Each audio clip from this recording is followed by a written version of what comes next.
Od prvog dana opsade Sarajeva, koja je započela u aprilu 1992. godine, jedna od lokacija sa koje je grad najžešće teroriziran od strane vojske Republike Srpske bilo je brdo Žuč.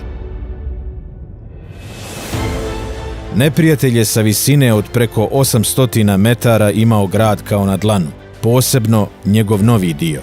Artiljerijskom vatrom i snajperskim hicima svakodnevno su gađani civili i civilni objekti, a postojala je i ozbiljna prijetnja da grad bude podijeljen na dva dijela.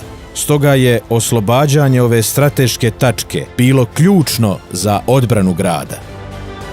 Odlučujuća bitka vođena je 8. juna 1992. godine, kada su u zoru jedinice Armije Republike Bosne i Hercegovine otpočele sinhronizovani napad iz pravca Novog Grada, Novog Sarajeva i Vogošće.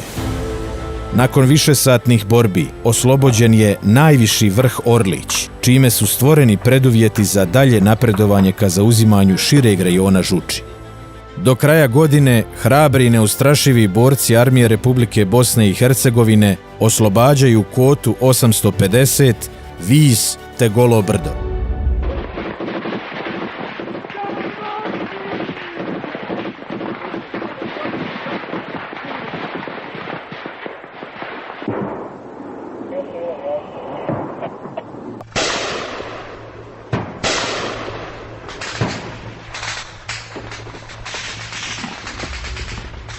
Bio je to nevjerovatan podvig branilaca Armije Republike Bosne i Hercegovine na samom početku agresije protiv mnogo naoružanijeg i organizovanijeg neprijatelja.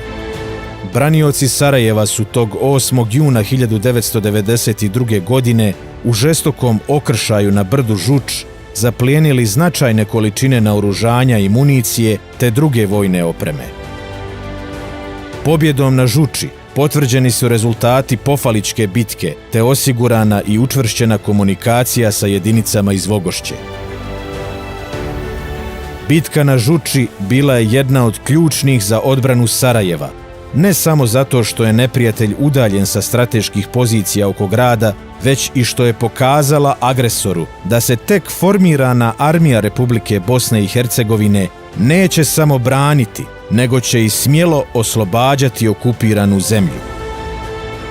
Ova pobjeda poslala je poruku saborcima, ali i neprijatelju, da je borac Armije Republike Bosne i Hercegovine nadljudski hrabar i izdržljiv.